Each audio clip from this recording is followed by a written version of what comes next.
Welcome to a very, very special edition of the PFF Forecast. It is Wednesday, February 14th. Happy Valentine's Day to all the beautiful women out there. We have a great show. We're going to talk civilly about the Super Bowl. I will try to limit the number of times I mention Nick Bosa getting held to under 10.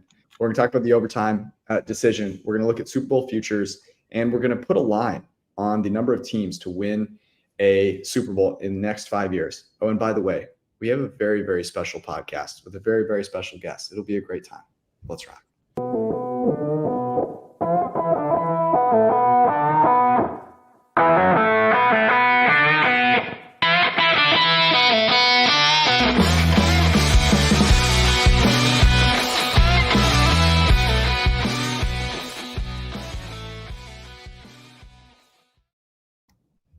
The people want Eric Eager.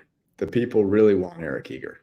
I wish that he's busy at a Super Bowl parade. He had to accept on behalf of Chiefs Kingdom the weight of Chiefs Kingdom on his shoulders. But yeah, we did find time. We did find time to pull him away from celebrating yet another Super Bowl win, a win over my Niners. It seemed like the perfect time to have our great friend, the doctor, formerly PFF_Eric, back on the pod. Brother, how are you doing, man? George, it's great to hear your voice.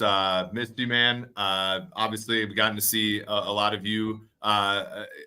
Judah, we went to an Eagles-Vikings game recently. Arjun, I saw you at Tulane. And then Brad, I saw you at the Super Bowl. George, it's been forever since I've seen you, even though we did the show for so long. It's great to be here.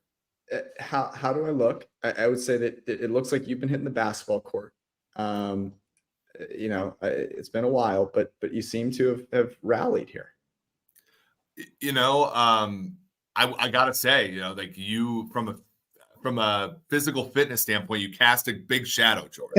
And so, ever since I got out from under that, I've been able to lose some weight. I've been able to, get this jawline back on track. Yeah. It's been a journey, but yeah, it's been fun.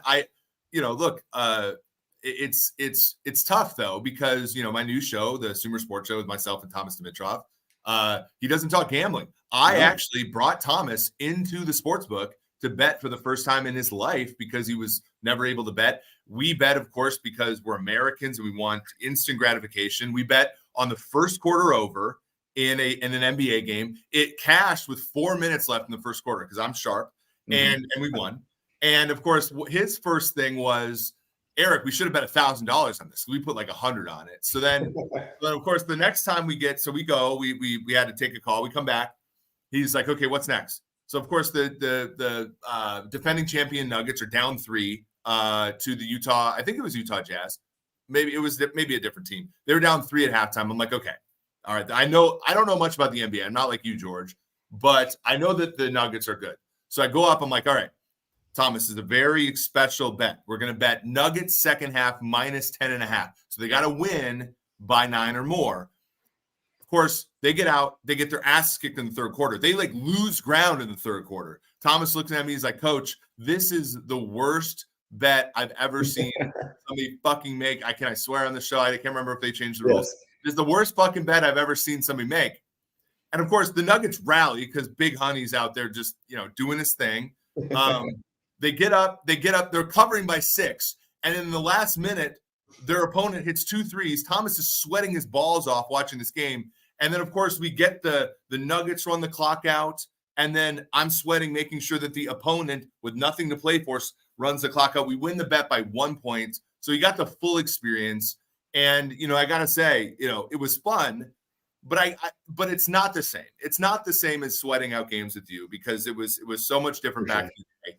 And so, yeah, I missed that part of it for sure. And yeah, I watching my daughter Chloe root for the Niners to piss me off was a much different experience than watching you root for the Niners 4 years ago because you actually love them. So it was a different experience this time around. But we're many things have stayed the same, but a lot of things have changed.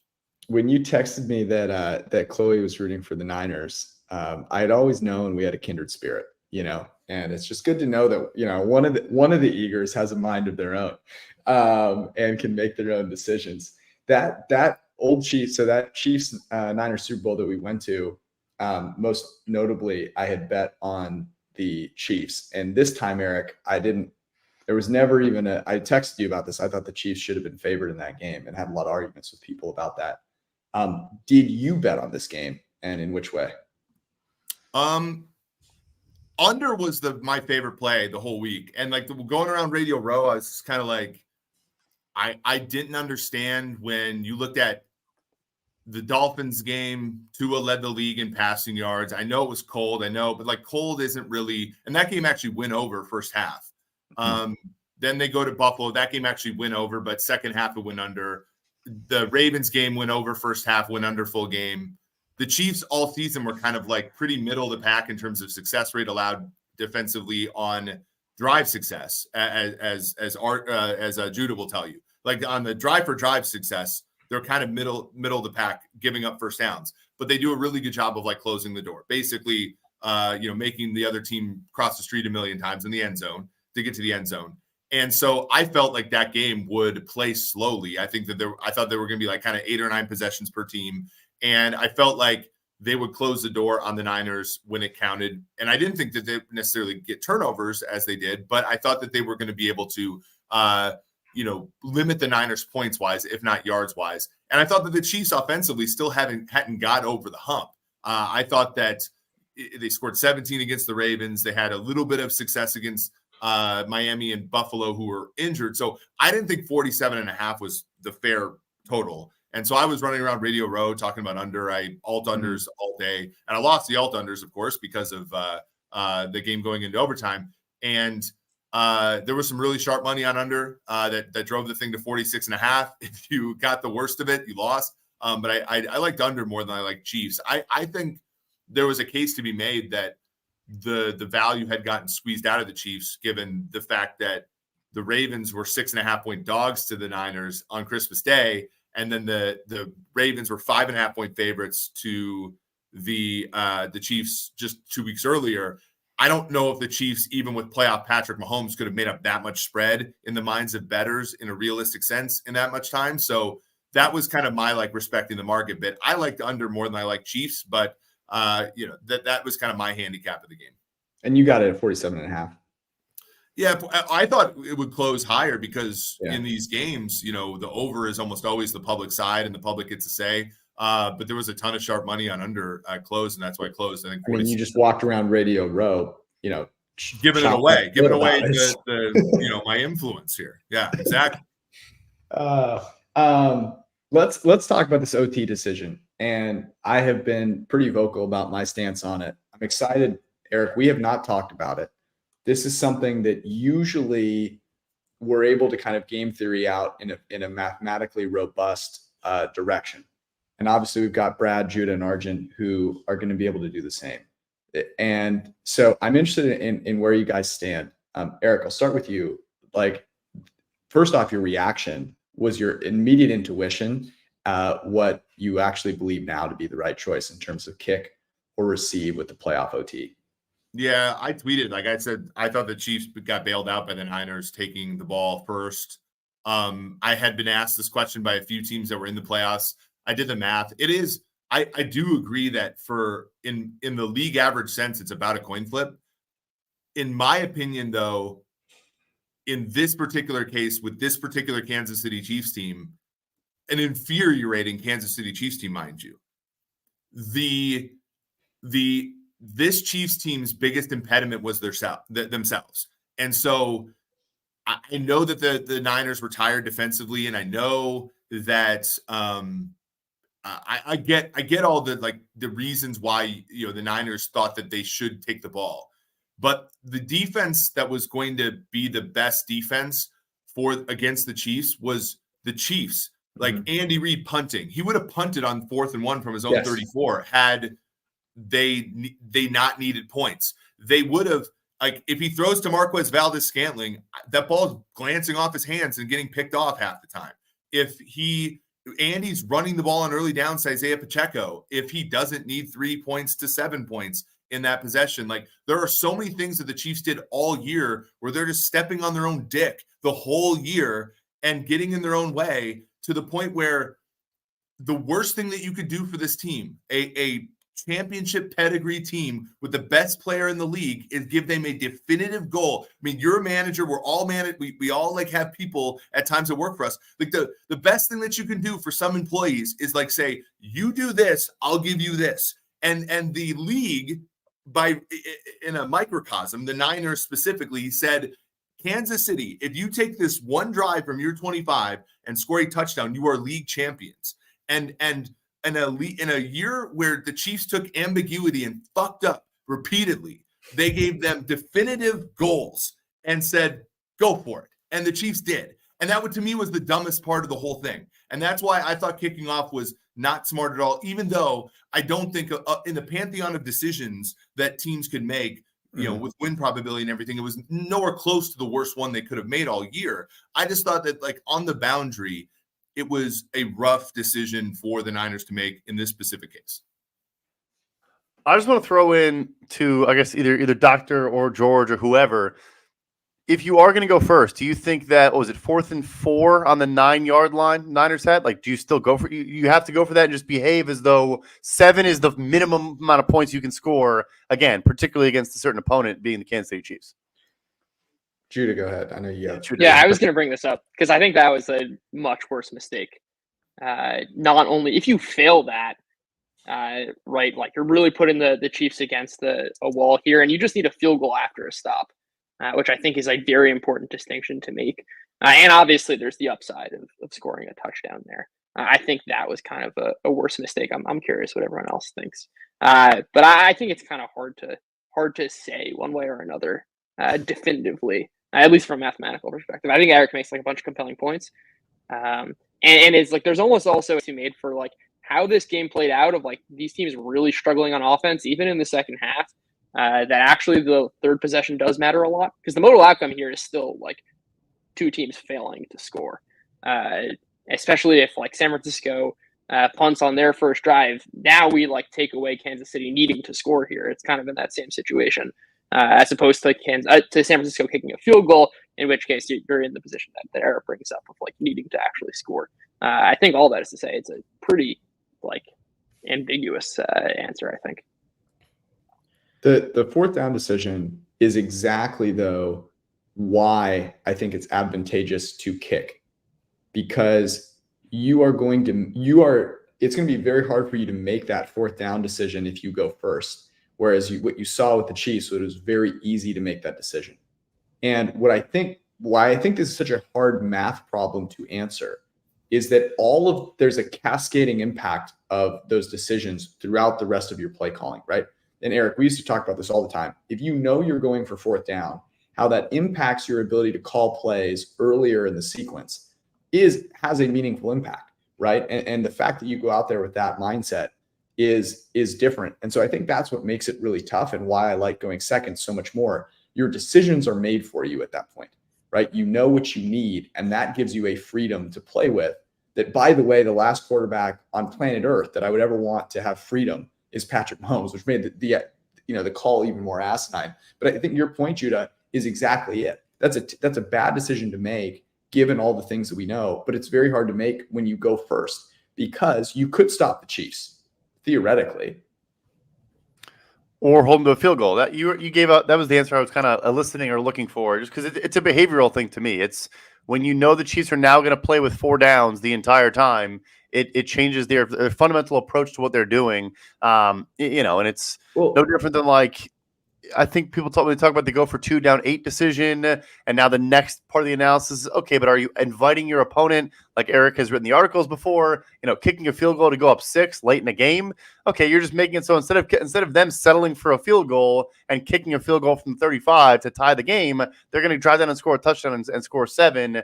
It's just the behavioral elements of it, the knowledge, the information advantage in knowing exactly what you need. I think skews it to where I get the math is even, and I've Brian Burke's done cool threads on it. I think Sam Schwartzstein's spoken about it with Kevin Cole at some point. But yeah, I want as much information as possible.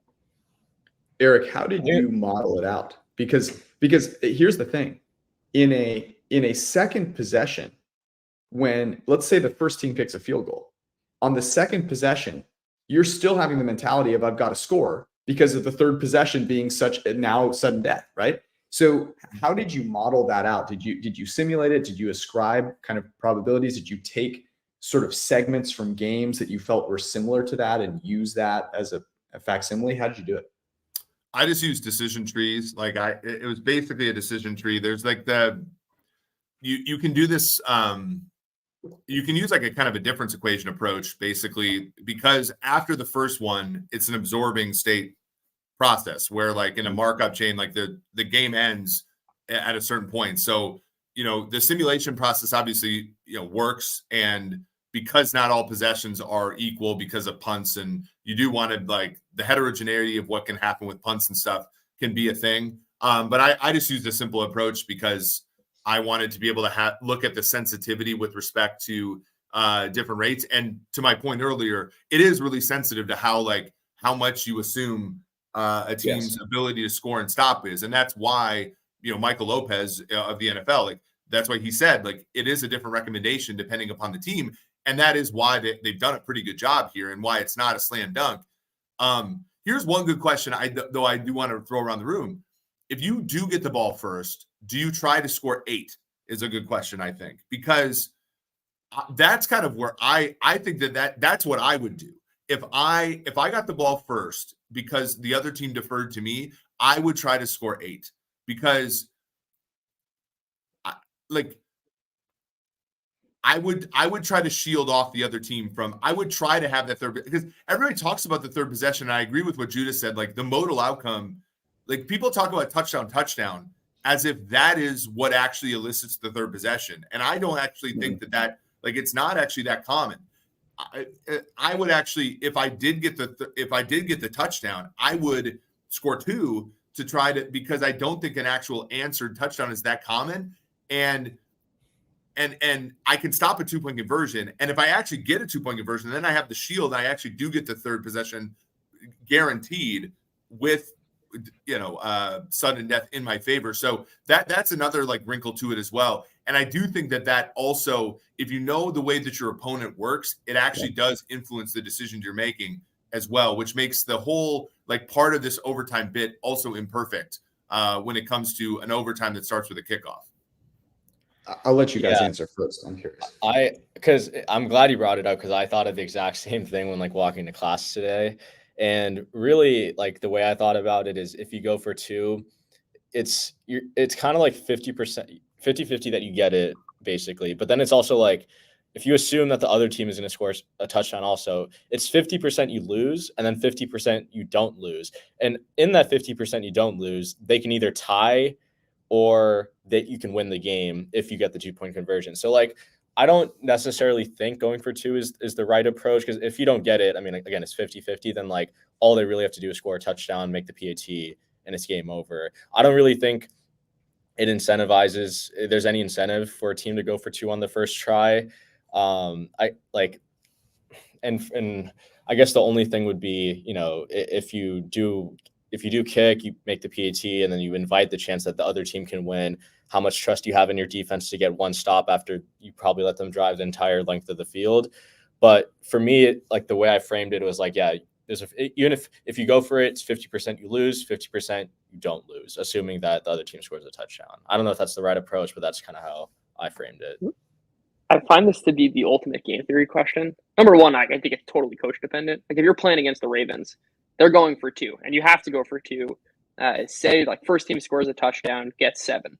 The second team has to go for 2 because it's sudden death at that point. So I don't think it's not really 50-50. You absolutely have to. But I also like don't think that Mike Tomlin's going for 2. Like he's just trying to dive and he's going to kick, which I think makes this kind of the ultimate game theory question of like you have to kind of build into your calculus what you think the other coach is going to do. Which kudos to the NFL. Well, that reminds me of like the conversation George had, like all the way back 2018, right? When George was, he was Fred Gaudelli. He was in Fred Gaudelli's bus, was a truck, right?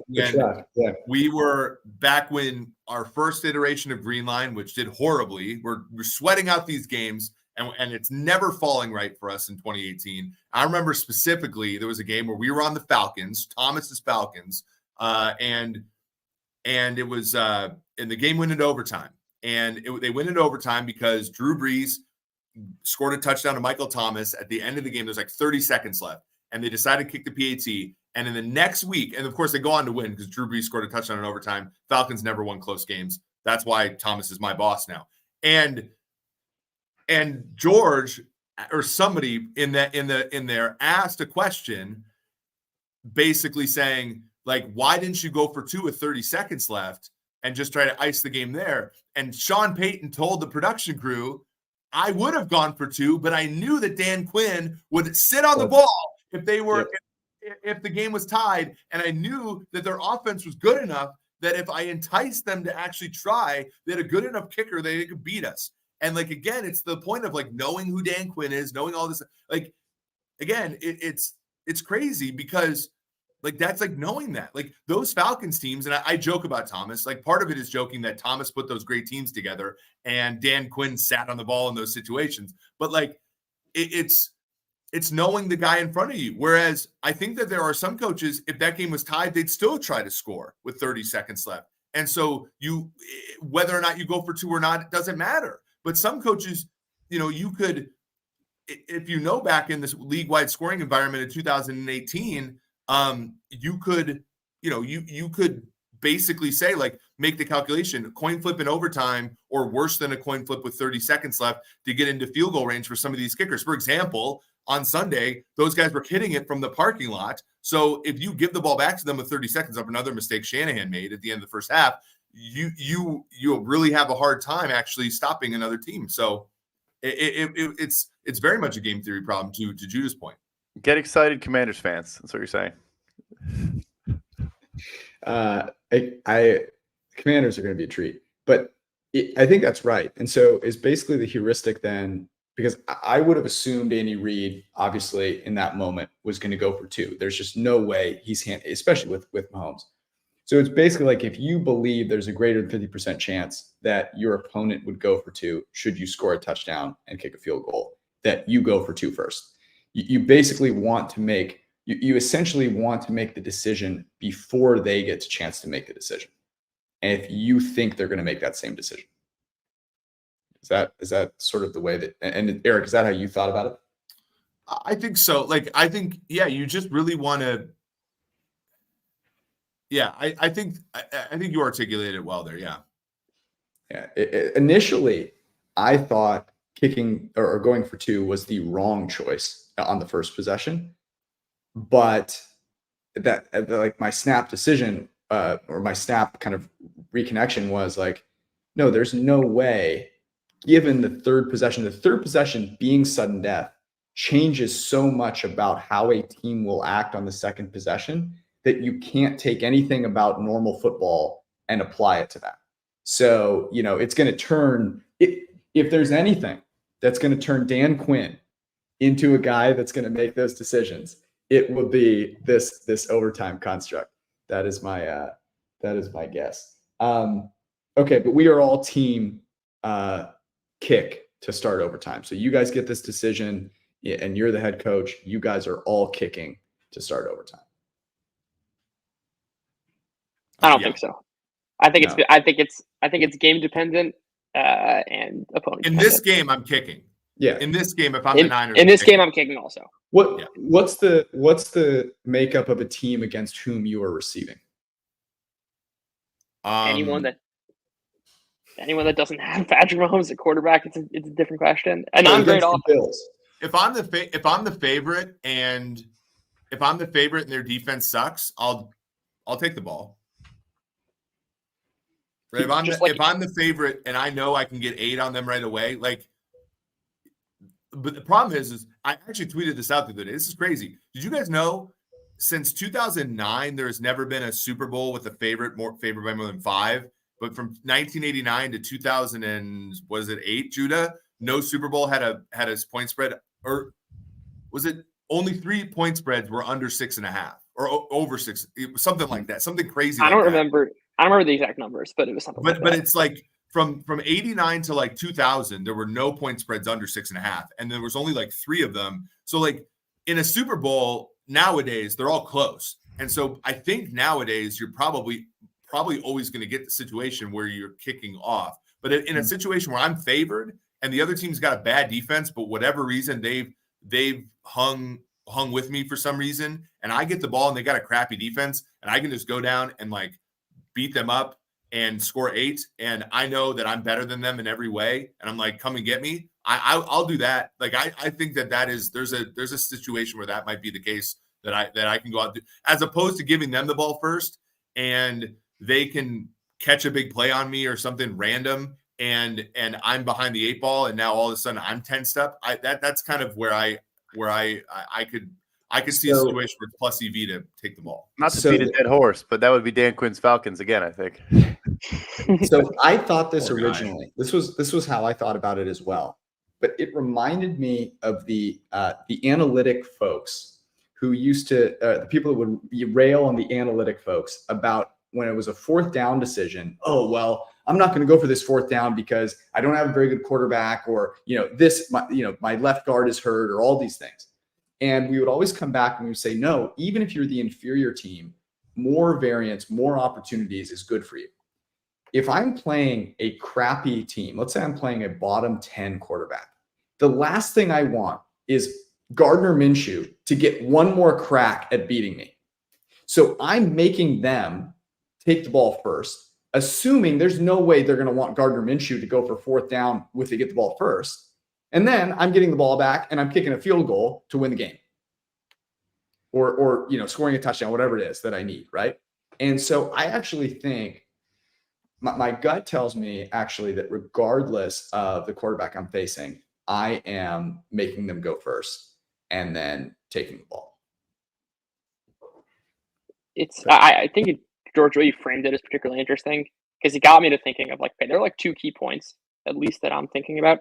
Number one, it's like the real advantage of the team receiving is right that 3rd possession as opposed to like the second team knowing having that advantage. I think it's like, so the 2 things are like the modal outcome, as I talked about before, is still going to be punt, and then which gets to point 2, which is like going back to the old overtime rules, which would be, if both teams punted, it would be effectively the same situation when like the team that receives gets 167% of the games, right? That's a team who just needs a field goal to win. So effectively if you want to receive, I think it's because that offense is more likely to punt and less likely for that drive to end in a touchdown. And it actually has to do with the quality of the offense. Why? Because you, as the receiving team now, getting that 3rd possession are effectively in this like receiving based on the old playoff rules. And like the base rate there is 67%. Obviously, that's going to depend on the teams.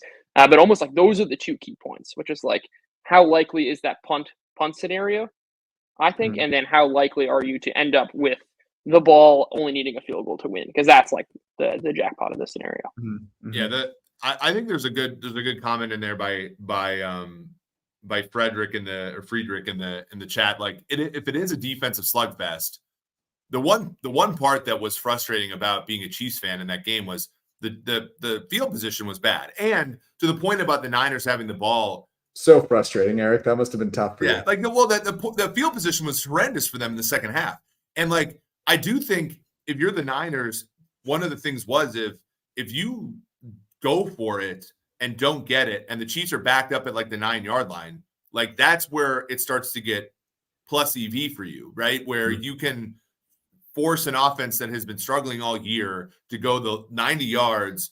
And if they don't, and then you get the ball, and like let's say you get a 3 and out, then you're getting the ball at like your own 40, and then you're in sudden death. I do think if both defenses were good or both offenses sucked, maybe we're thinking too Super Bowl centric here and not thinking enough about but it is a playoff rule, so like that's maybe we're not thinking enough. Like I'm thinking about, because it's a playoff rule, I'm thinking about teams that have like requisite offenses or anything. But if it was something where both defenses were amazing, then maybe you could sort of venture into what Jude is talking about, where it's to field position on the 3rd possession matters a ton. I just think that there's so many ways teams can make mistakes that in the first 2 possessions where punt is the modal outcome, but it's still like it's a modal outcome, but it's not like it's still not above 50%, if that makes sense. So that's like kind of where I get worried about. I get worried about kind of leaning on that. And it's a weird thing. It's a weird thing. It's weird. It's modal in the way we generally think about two possessions in any two possessions in a football game. But if you're the team with the second possession, and if you punt the ball away, that you are going to have the other team with a chance to win the game on a field goal, you're going to do things you wouldn't normally do. And I don't want to be subject to the random ass trick play that some crappy team comes up with that scores on me. But I do think it's a very good conversation. We will table this for now. We're going to move on. We're on to next season. Why? Because next season, the San Francisco 49ers are the favorite to win the Super Bowl. And nothing gets me more excited than winning the Super Bowl in the offseason. Here are the odds on FanDuel Sportsbook. The Niners are 5-1. Kansas City Chiefs plus 650. The Ravens 9-1. The restored Roar 12-1, as well as the Buffalo Bills. The Cincinnati Bengals and the Dallas Cowboys both 15-1. The Philadelphia Eagles are 17-1. The Dolphins 20-1. The Texans and Packers 25-1. Rams, Chargers, Jets, Jaguars 30-1. Your Minnesota Vikings, Eric, are 40-1, as are the Chicago Bears. That must be good to hear. The Cleveland Browns 45-1. The Falcons, our Falcons, 50-1, as well as the Colts, the Saints, Raiders, Cardinals, Bucks, Seahawks 75-1. The Steelers, Broncos are 100-1.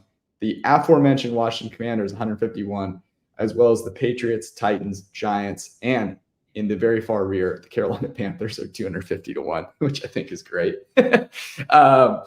What are your immediate reactions there? Eric, I'm just curious. Did you bribe someone to make the Chiefs not favorites so that there was some sort of chip on Mahomes' shoulder again?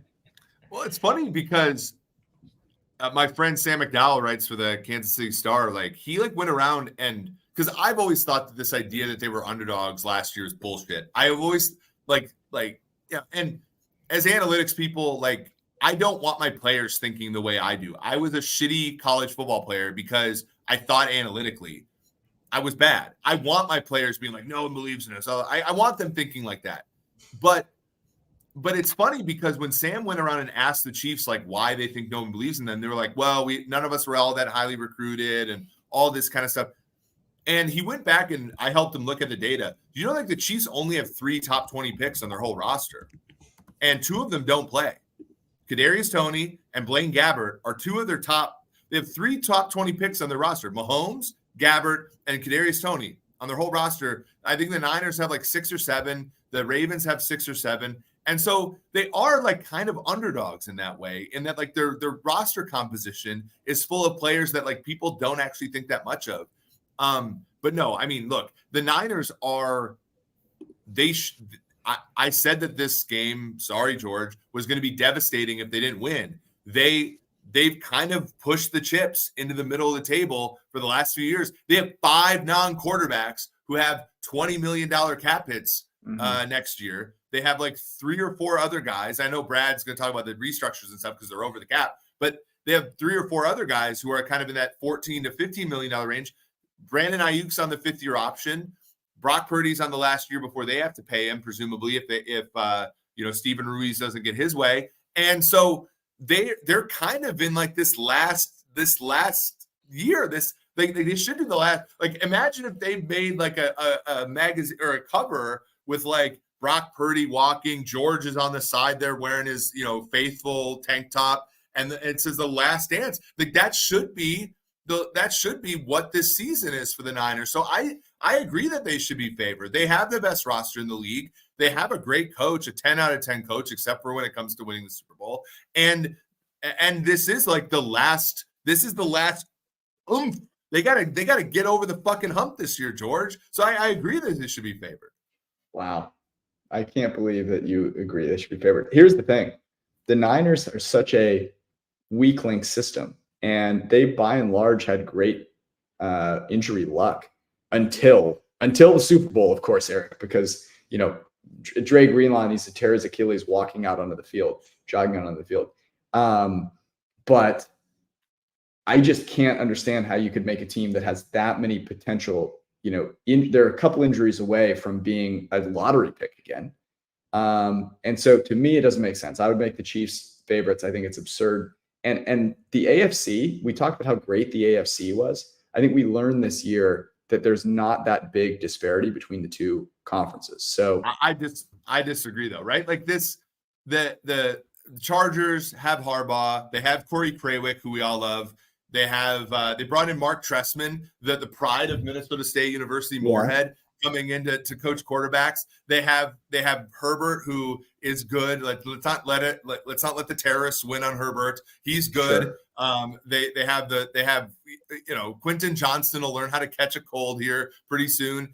The Broncos have a Hall of Fame coach in Peyton. Like that's just one division. Then Aaron Rodgers is going to get immunized from whatever the hell's going on with him. Dolphins, Bills. The AFC South has a pulse now. The NFC is terrible compared to the AFC, and I just disagree with this. And like, make no mistake, this Chiefs team that won the Super Bowl isn't even that good, guys. They're not good. This team got their asses kicked by the Oakland Raiders on Christmas. I never know if it's a bit when you use the old location name or if it's just like a brain block of a dad. Total. Win the division before I call it. I don't call them the St. Louis Rams. They got to the window. Like you get to be called LA. But so the San Diego Chargers. Oakland has to win it. Look, the Chiefs have played a playoff game in Oakland's new stadium before Oakland did. Like that's embarrassing, folks. You got to better win a win a division. It's fair. What do you think, guys? I agree on the conference split. I know we saw results wise this year it was not quite the same, but I still think just look at the quarterbacks. I mean, to make it very, very simple, who's the second best quarterback in the NFC? Brock Purdy. Yeah. So I mean, it's like not even a crazy answer. I mean, it is, but it isn't. So I don't know. I still go by that. Obviously, the second best quarterback in the NFC is Caleb Williams, but the third is a hard name to pick. Well, just to be clear, the first is Jordan Love. Just so we're clear. Actually, that's a good point. I forgot about him. Yeah. So I'm not mad that I put Jordan Love in my top 10, the top 10. So in NFC quarterbacks, it goes Dak, right? Dak. Dakota. Yep. Dakota, the Dak-up quarterback, as we used to call him when he was struggling. The Dak-up quarterback. Stafford's got to get his love. Stafford. I'd put Stafford above Love. And it's Jordan Love, and then it's like Hurts, Purdy, Kyler, Kirk. Kirk's coming down here. I heard Kirk, by the way, our guy. Kirk's wife is from like Alpharetta, where I live. Oh, Kirk's kids are enrolled in my kid's school right now. Like I think Kirk's coming down here. He's gonna be handing off to Bijan. Like Kirk. I think Kirk's gonna come down here and play for Raheem. He had his wedding there too. No, he's deep ties to hot land with Kirk. And I mean, nothing would give me more happiness than hearing that Eric and Kirk Cousins go to church together. That would probably make we get baptized in the same pool. Like think about that. Like getting dunked by the pastor. Well, look, Jesus can afford to have a commercial on the Super Bowl now about cleansing Think about that. Think about the rags to riches story on Super Bowl Sunday. You had Brock Purdy, Mr. Irrelevant, starting the Super Bowl. Jesus, a manger, affording a Super Bowl commercial. It was such a rags to riches, just a rags to riches weekend. Patrick Mahomes, just the 10th pick, winning MVP. It was just an ascension kind of story for everybody. And you can buy frankincense, gold, and myrrh on Temu for $9.99 apparently as well. So, Arjun, Judah, right team favored, and are there any of these teams that you feel are particularly mispriced? Yeah, I think the right team is favored. One price I do like, Packers 25-1. Jordan Love, the ascension at the end of the season, I think it was really impressive to see. I think we kind of saw that entire receiving room, running back room, tight end room. They're all returning. They're all young. They're all first and second year guys. So I think just continuing to see that growth. I think Matt LaFleur, tremendous head coach. I mean, they didn't even have Bakhtiari for basically the whole year. Still had one of the best offensive lines in the league. Got rid of Joe Barry, who, every film guy wanted him gone. And now I'm not too sure what this new Boston College guy is going to bring, but you still have great pieces like Rashawn Gary. I'm assuming Jair is going to get over whatever he was going through during the season, and he'll be back in the green and white. And then I think they have top. They're in the top 5 in terms of draft capital by Brad and Jason Fitzgerald's chart. So they have a lot, and they've been drafting well. So I think they're going to be able to replenish whatever holes they have in the draft. And while they don't have as much cap, and they probably need to figure out the Jay Love situation, it's probably going to be another weak NFC next year. And I think with how young they are and how much they have to grow, I think they can take advantage of that and maybe get over the hump. Yeah, I think I like the Packers. I would surprise no one that the team I also like is the Texans. Similar type of idea. The market's kind of pricing in as like who were kind of like the best teams at the end of last year, as if we were like ranking them on a point spread. Now it's supposed to saying like what's the right tail of all these teams. I've obviously been a CJ Stroud truther from day one. I think he continues to get better, and he had a pretty historic rookie season. Not to mention they obviously have pieces on the offense, and like returning Bobby Slowick is huge. And I think the combination of like really good young quarterback and young offensive coordinator matters a ton. I think that's kind of been one of the major lessons of the last bunch of years in the NFL. Not to mention like they have some serious blue chip pieces on defense. Will Anderson's like the absolute real deal. And then you've got Derek Stingley at cornerback also, who took a real step forward. And I think the Texans have the pieces and a fat right tail, assuming things go right with Stroud and Slowick, and I have no reason to think they wouldn't. Do you think Texans open up as division favorites this year? I think it's close. I think it's real close to them in Jacksonville. Can I sing the same tune but a different song here? Here's the one I like, and I know that this is going to jive with some of Judah's metrics here. Can we choose a Bengals 2021 like odds price here though? What about Tennessee at 150-1? Brian Callahan had that Cincinnati offense with Jake fucking Browning moving the football around the yard a little bit all second half of the year. Like they beat the Vikings, who were trying to make the playoffs. They had the Chiefs on the ropes, Super Bowl champion Kansas City Chiefs, by the way. They had them on the ropes at Arrowhead. They beat the Jags back when the Jags were supposed to win that division. I'm not, and the AFC South, we act like the AFC South's out of the woods. And Judah makes a ton of great points about the Texans, but they are still the Texans. And the Jags are still the Jags. And the Indianapolis Colts are still the Colts. Is this not like one of the better kind of 150-1 long shots that you could be holding on to? Especially given that like Vrabel, obviously awesome coach, but Bill Callahan, great offensive line coach, like that obviously worth its weight in gold. But Brian Callahan, I think did a really good job in Cincinnati with one of those like force multiplier type coaches. I don't know. There's not a lot of values in the AFC, but to me, that one, if you're going to look for like a long shot among those 100-1 type, bets or better, that one to me makes some sense. No, I think it's an interesting thought. I was like trying to see if any of those longer shots made any sense. The furthest I could get down was Denver, if you think they make a play for a real quarterback, because I still personally do believe in Sean Payton, although it's hard to.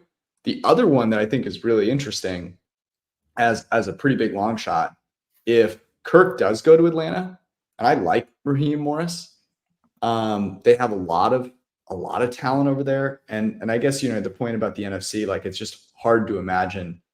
Would you rather have to beat, I think it's a good question. Would you rather have to beat Mahomes on the way to a Super Bowl or in the Super Bowl? Like, I think I'd actually rather have to go, if you have to go through them at some point, I'd probably rather go through them on the way there. But I think is compelling. The other one that I can't believe you guys didn't mention, I think it's a heresy that the Houston Texans have better odds to win the Super Bowl than the Los Angeles Rams. And I love the Texans, but I just think that the Rams this year, I mean, think about the odds that were stacked against them. They even had Cooper Kupp get injured. And I mean, I think they should have won that playoff game. So I think at 30-1, like that's the team that feels to me like I could actually see them winning that I would consider betting on. My favorite long shot, shocker, running it back, not letting this past season destroy my faith Seattle gets Mike McDonald come in. Oh. You fire Jamal Adams to Jupiter, and you just kind of you start over in the back end. And then, dude, their injury luck this past year was terrible. Their tackles were hurt like most of the year. The rest of their offensive line was in shambles. You bring in Ryan Grubb, who was absolutely cooking at Washington. It was kind of like a Josh Heupel, Tennessee, like voodoo magic offense. But, you adjust that for the NFL game with their trio of receivers, 75-1, and the same odds with like some absolute bums is not fair for my Seattle Seahawks. Yeah, other long shots that, I will agree with this. The fact that the Patriots, Commanders, Titans, Giants, all 150-1, that feels a lot more doable. The Commanders, if they had gotten a Ben Johnson or a Bobby Slowick, I feel like would be compelling. But maybe not with Tankman. I'm just going to throw this out there. I think the Panthers at 250 is a little bit compelling. Do I think? Yeah, obviously, right now after the disaster of a season, what has to happen for them? Yeah, talk us through it. I think they've got the defensive coordinator. I mean, that's not the number one. The number one thing is obviously going to be Bryce Young's development. But if we're looking at the secondary pieces from Bryce Young taking a step forward, and I think Dave Canales is a big question mark. You can make cases either way. But assuming that Bryce Young takes the next step, I'm a huge Elijah Evero fan. I think defensive coordinators matter a ton. Minnesota was a great example of that this year. Just a truly disastrous defense on the personnel side. Brian Flores comes in and all of a sudden they're kind of middle of the pack. I don't really love to talk about the strength of the NFC because the only thing I know is the teams we think are going to be good now won't be, and teams are going to move all over the place. But the NFC South surely figures to be a disaster right now, and not that much needs to go right in order for Carolina to kind of take that next step, and that is just Bryce Young. And sure, he was horrible, but there've been plenty of quarterbacks who were really, really bad as rookies and kind of progressed. I don't think it's that crazy, especially given the 250-1.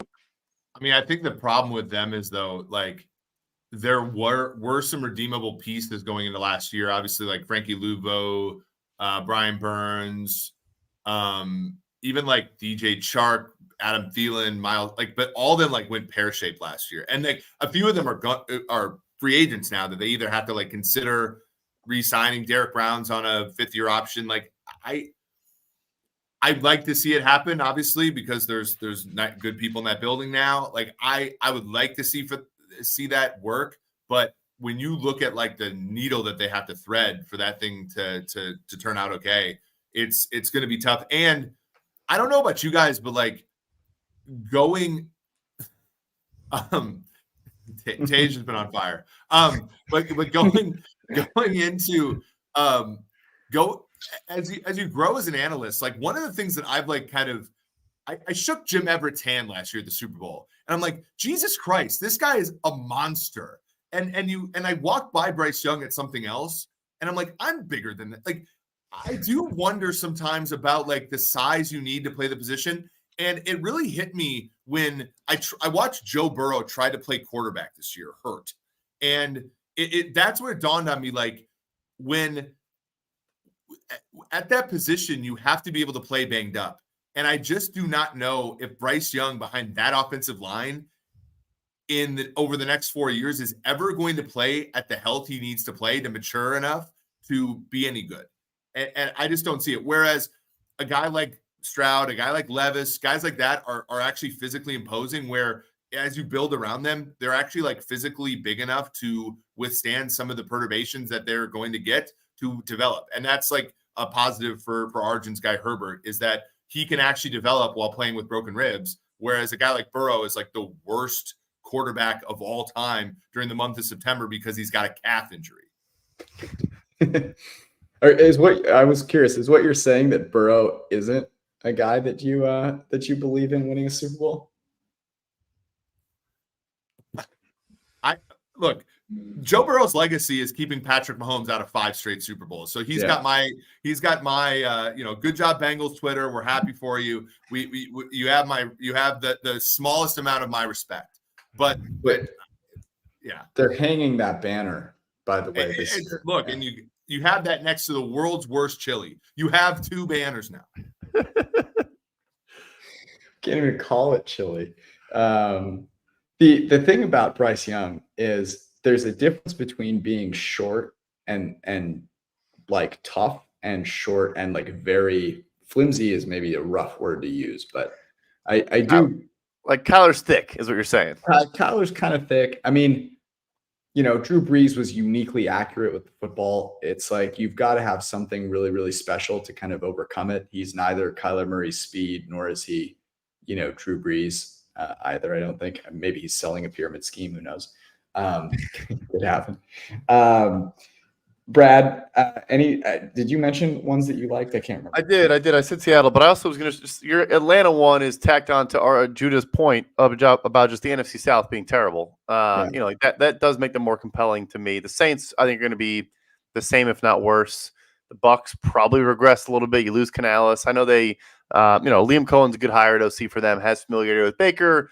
Baker's going to be back, but he's also probably not going to have a year where he has complete outlier pressure to sack rate and like super low turnover worthy play rate. All those things are probably going to regress to some degree. Does Mike Evans come back? Yada yada. So yeah, the Atlanta one. If you're taking 50-1 and assuming you have Kirk Cousins as your quarterback, which probably is not the worst assumption in the world, I think you're getting pretty good value there.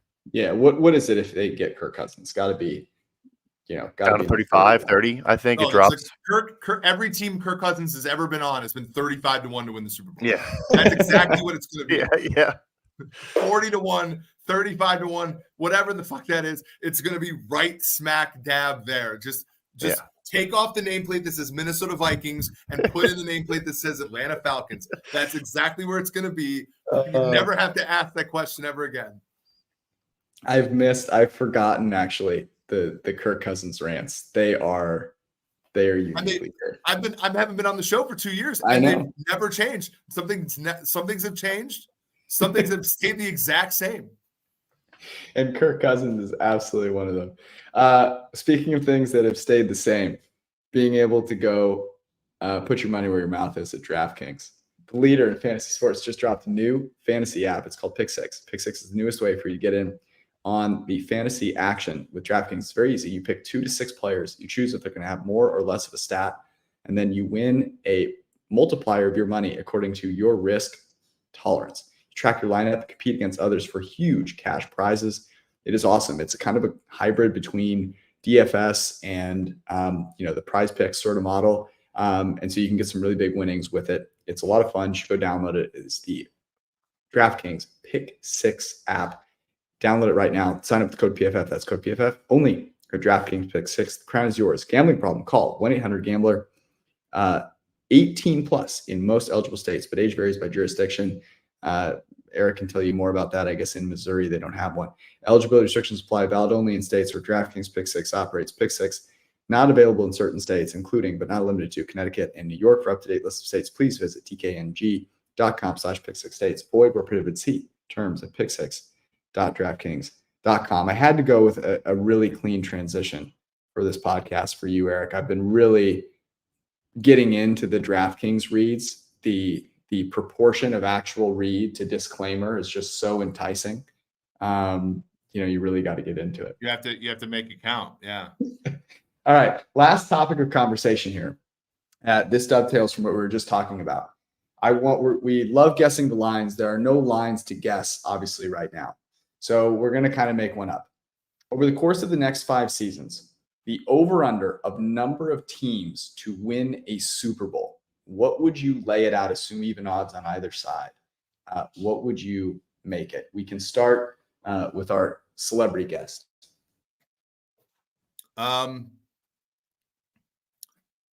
Number of teams. I think you have to 3.5. This is me as a Chiefs fan too. Like this is me giving one to Arjun's guy Herbert. Me giving one to Brad's guy Drake May. This is me giving one. All right, Brad, you're next. Yeah, I was gonna say 3.5 as well. I wanted to say flat 3, but I couldn't get myself there. Judah? Yeah, I was going to go 3.5. I think it's shaded closer to 4. It's a really interesting quarterback. market. I think we just like haven't seen as many quarterbacks on rookie deals right now with a lot of success, which I think changes the equation a lot and kind of favors slightly a team like the Chiefs. But there are still so many good quarterbacks, and it's really so hard to continually win Super Bowls. You need a lot of luck on your side. Yeah. Yeah. Arch, what do you think? I would have gone 3.5 as well. All right, I'm different here. It's very hard to win Super Bowls. I know that the Chiefs won this Super Bowl. I know Patrick Mahomes seems inevitable. You got Mecole freaking Hardman out there. Okay. That's not going to happen twice. You're going to have to keep paying Mahomes. You got to pay Chris Jones. I don't know, do you do that? What does that mean for the wide receiver room? I know Rashee Rice is a yak monster, yak merchant, to use Arjun's phrase. You don't know how long Andy Reid is going to be around. If they don't get one next year, does he stick around? It's very, very hard. Here's the other thing.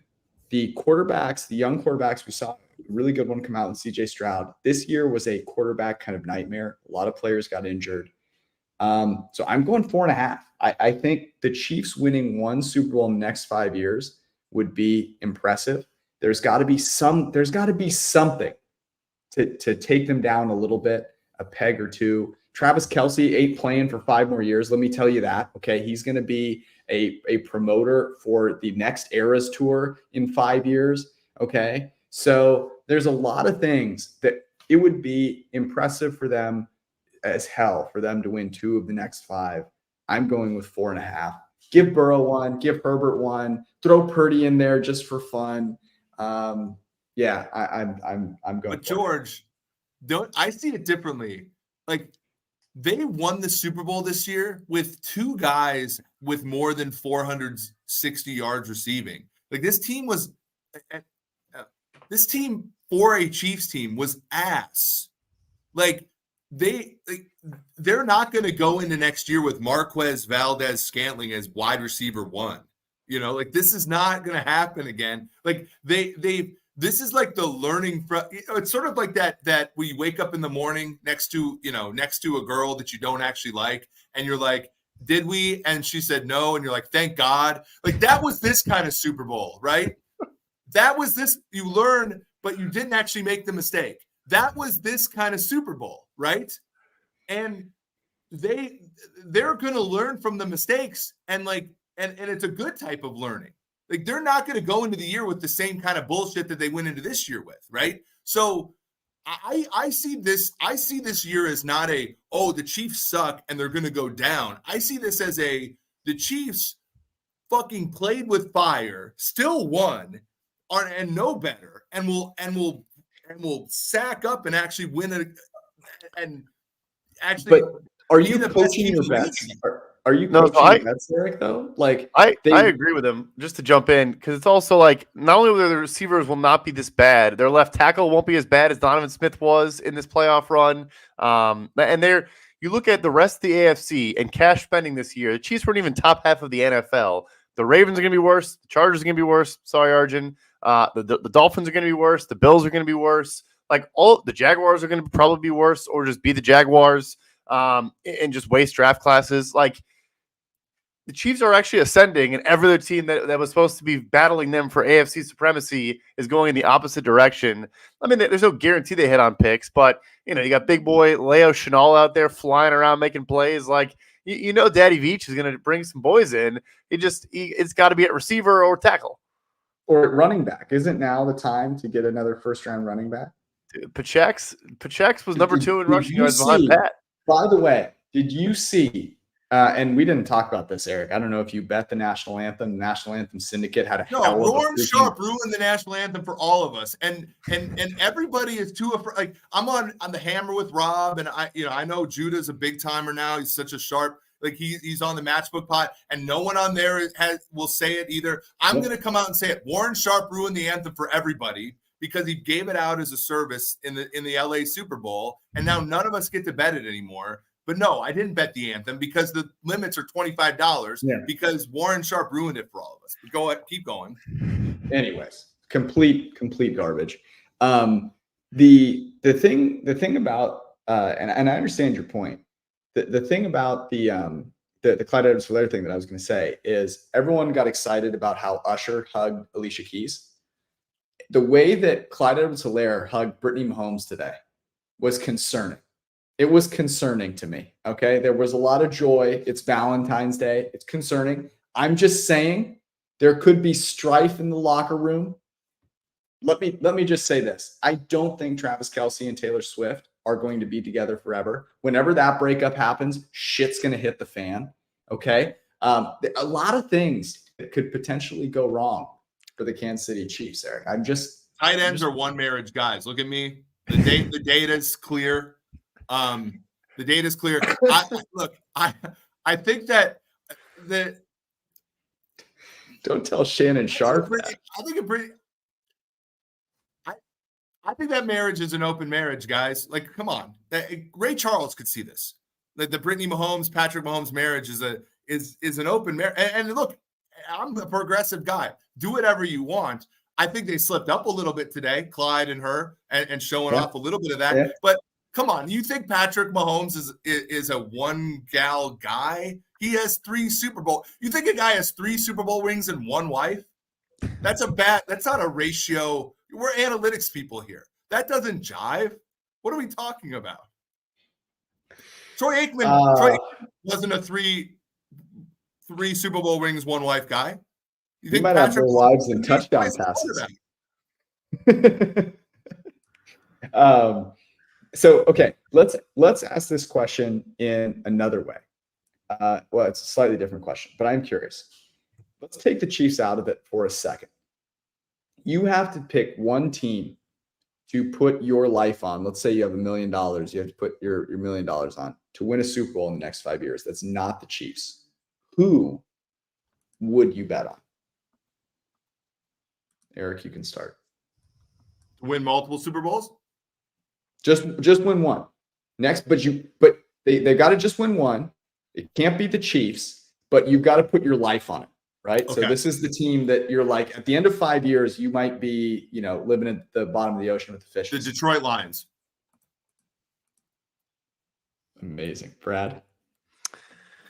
Oh, Lions a decent shout. I'm definitely just thinking NFC for sure. Are we saying the Chiefs don't exist, or just like anyone besides? You can't take the Chiefs. It's cheating. Yeah, I'm just not going to go AFC then. Yeah, Lions a good shout. I'll just to be a total masochist, I'll just go Green Bay Packers. Oh my God. Okay. Judah. I'm going with the Eagles. I trust that front office. Okay. Arjun. Give me the Cowboys. Oh my God. Look. McCarthy's won 12 games in each of the past 3 years. Like, he knows how to win. Playoffs is just like random shit happens. I think Dak's gonna figure it out one year. Like, they have some really good pieces. I don't know. I like the Cowboys here. I'm glad you picked the one team that if I had to bet on a team not to win the Super Bowl with my life on the line, that would be the team that I would pick. So I'm glad that we're totally aligned there. I was torn on this one, and it's hard to see either one of these cities winning a Super Bowl, to be perfectly honest. But I'm going to go with Joe Burrow and the Cincinnati Bengals. And the reason for that is that he is the closest to me that, how scared I was when the Niners kicked or decided to receive in overtime because of Mahomes on the other side. Joe Burrow is the guy that makes me the second most worried if I were in that situation. It's a close one between him and Josh Allen. So I'll go with the Cincinnati Bengals, although it's hard for me to imagine the Bengals winning Super Bowl. I can't believe Arjun took the Cowboys. It's only because he didn't want to take the Chargers. No faith in Jimmy H. Man. None whatsoever. Guy just got you a ring, too. You're going to have Dave Sofaro like chasing you down and calling you a hater and like all this stuff, not taking no for an answer. Eric, you really would take the Lions? Because do you really believe in Goff that much? I mean, Goff had your Niners on the ropes the other day. Yeah, and couldn't get it done. On the rope. And look, that defense is terrible, but like Ben Johnson is not going to want to be a head coach.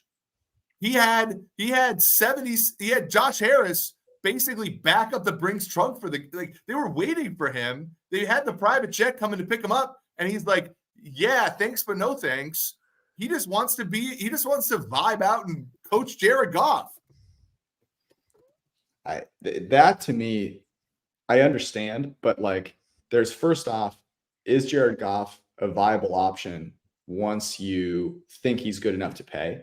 Is Ben Johnson still there? All of those things I think are huge question But marks. Goff had the second biggest cap hit in the league among, and I know that Brad knows this much more than me, but like the quarterback salary cap hits get suppressed when the season happens. But if they would have made the Super Bowl, it would have been the top 2 cap hits in the league among quarterbacks, I think. And so like they can win with Goff making a lot of money.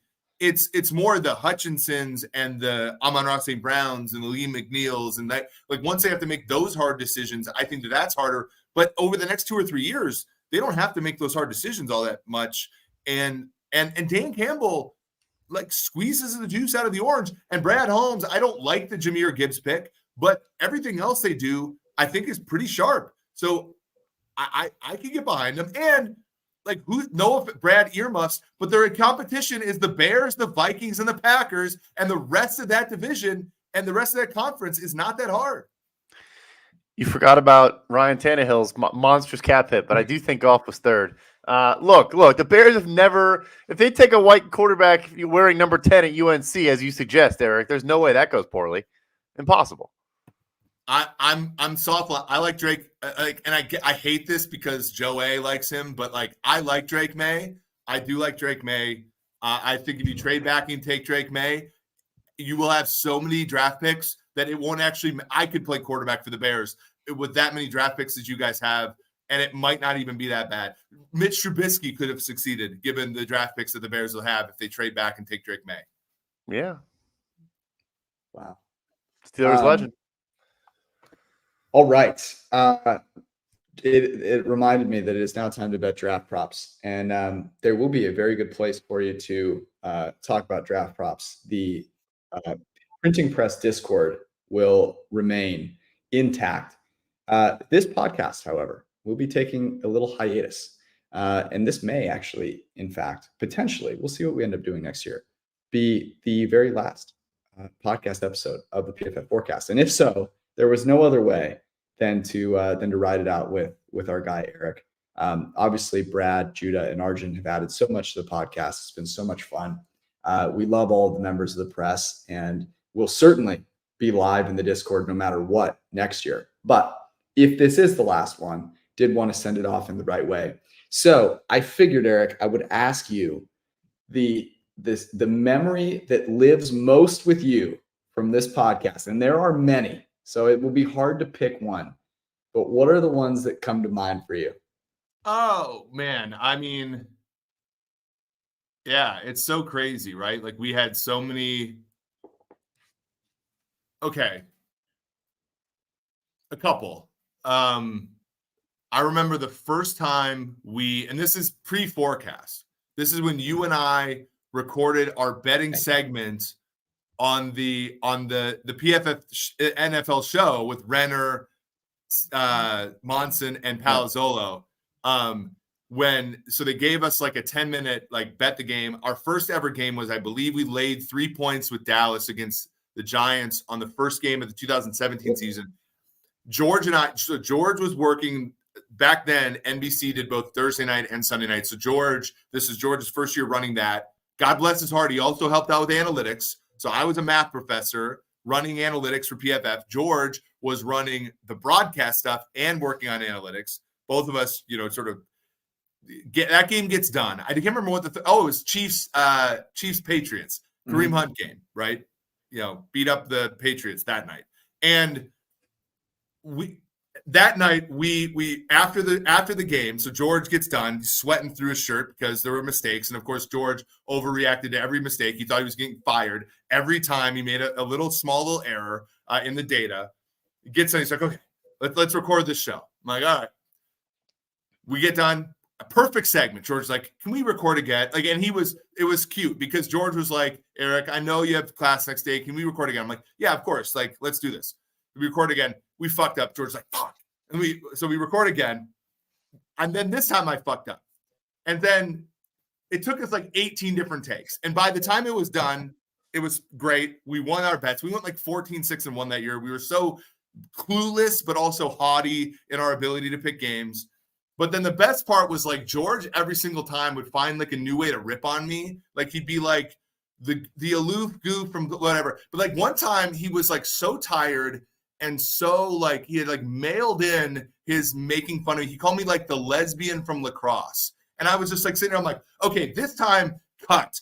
I'm the one who's like, let everything go. I don't care. You can say whatever, but this time cut. That was the worst. So that was a fun time. I think my favorite, though, memory, and this harkens back to Chiefs Niners, was our first Super Bowl radio road together. We were recording a podcast with Kevin Clark. Kevin, that first time he hunches his back around you, it's a little weird. So you gotta, it's a little bit of a a surprise, but he's great to talk to. So we're all here talking, and George announces to me on the podcast, so we have tickets to the game. And my first ever Instagram post, now I'm an Instagram, savant, but my first ever post was a picture of me looking over at like my best friend being like, we're going to the game together. And George, of course, is just like, he's handing me these Super Bowl tickets, and Kevin Clark, dead ass, the way he is, could not have cared less about the two of us getting Super Bowl tickets the first time in our lives. It was the best. It was honestly the best contrast in like, act like you've been here before. I haven't been here before type of situation. That was my best PFF forecast moment, I think. Yeah. First off, I forgot about the aloof goof from wherever and the lesbian lacrosse. You remember, that one I remember specifically, and it was like, you're tired, you needed some sleep, and to everybody here, George did not sleep for the first 3 years we worked together at PFF. It was actually incredible, and I don't think any of us slept. That's probably why I was 50 pounds heavier than when I started, and it was certainly a journey. Thank God for the Cincinnati Y, right? Brad, your favorite memory? We got a commenter right here.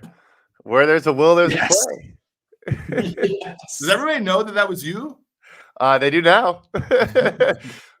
We always tried to, beat around the bush, the burning bush, if you will. Yeah. But the Quay Walker Syndicate was pretty delightful.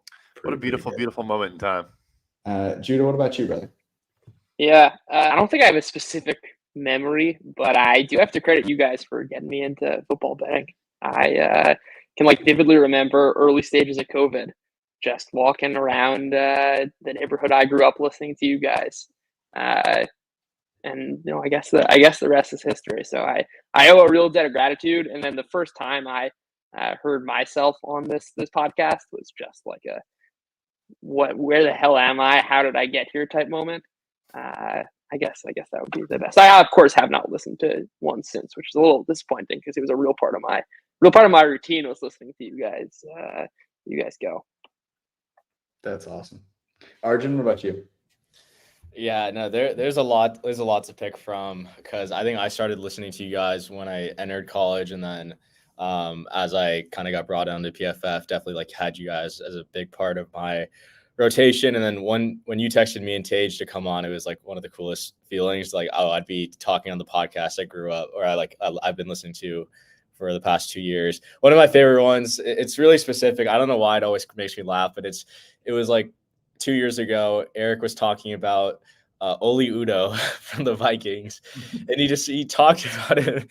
This is in such a funny way. The one who was live, I could not stop laughing because he was like, the Vikings have something called Oli Udo playing at left tackle, led the league in penalties, and I was crying. I was crying with laughter at that point because it was so funny the way you were able to just create humor out of that, and then George was able to play off of that, and just that's why you guys were my favorite podcasts.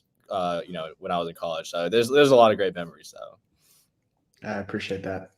So many to count. I don't know what my favorite one is. There is Eric apologizing to Chiefs Kingdom after the Tampa Bay Bucks beat the Chiefs, thankfully. That was fantastic. That was the only time I did the podcast drunk. Let's be honest. That's out there now. Very true. I have never watched that Super Bowl sober because I only watched it once.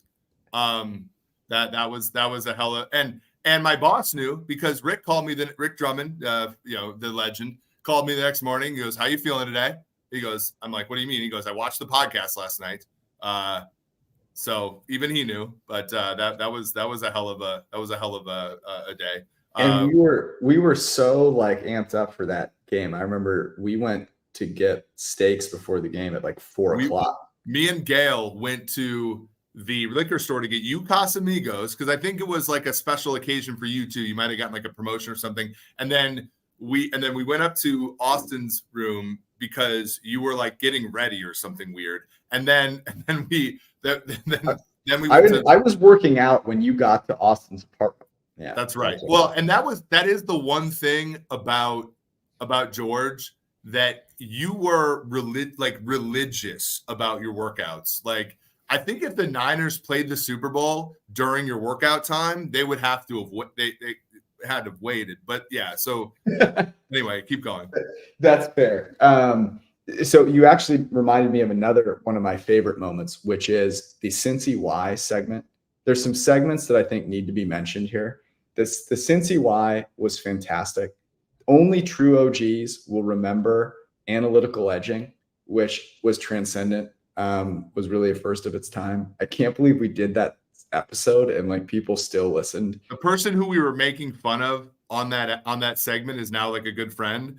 And so honestly, I don't even like necessarily know if I want to go back to that, but we thought of that, by the way, coming back from that conference in the Super Bowl in like 2018 or something like that. Like we were, that it was what about the speed score? We did the analytical edging segment on speed score. That was really funny too. The Quibi one, we had so many great segments on this show. It was a lot of fun. This was the one I was going to mention next. Quibi, the fact.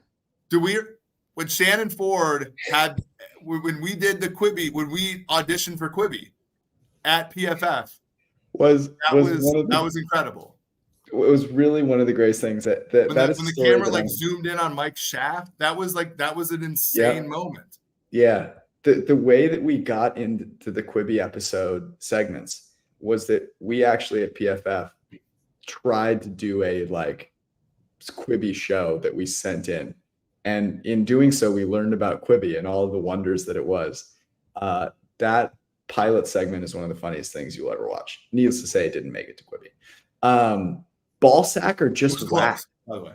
Yeah, it was very close. Ball sack or just whack, which was one of Eric's many great contributions to the show, was phenomenal. That was a phenomenal segment as well. I still can't get over the Quibi one when Shannon Ford said air yards are lit on a Quibi segment about football. And I love that there are like maybe 3 people listening to this will have a clue what that is, but they will be laughing extremely hard. There is absolutely no doubt about it. My favorite thing though about the show, and this is a thing that will live on whether we come back next year or not, is the way that people tried to get to the right answer and worked really hard on it and came with things that I think in general you don't get a lot, certainly in sports betting, certainly in sports. I always felt smarter. Obviously, Eric, you know this, you always made me better at thinking about not just the game of football, but for example, we used to talk about books at the end of the podcast. We'd recommend a book and I'd recommend you like a stupid men's cologne. That was one of my favorite. Now, though. Yeah, well, there you go. And I'm well read. And I think that is the thing that was my favorite thing out of all this is after a podcast, I would always, if I'd had a conversation with someone, I'd always be able to tell them something that was way smarter than what I've told them before. And that was because of the people that were on this show, who are really some of the most intelligent people out there from a football and a math perspective, and just in general in life. You're all great people. And I am honored to have been able to do a podcast with you guys. Also, the people that listen to the show, who have listened for an incredibly long period of time, it's really, really awesome. You guys are certainly members of the Discord, and that's been fantastic. But that has meant quite a bit. There are a lot of really smart people out there who want to do a better job of learning about football and betting on the game. And that's really awesome. So it's hard to pick just one.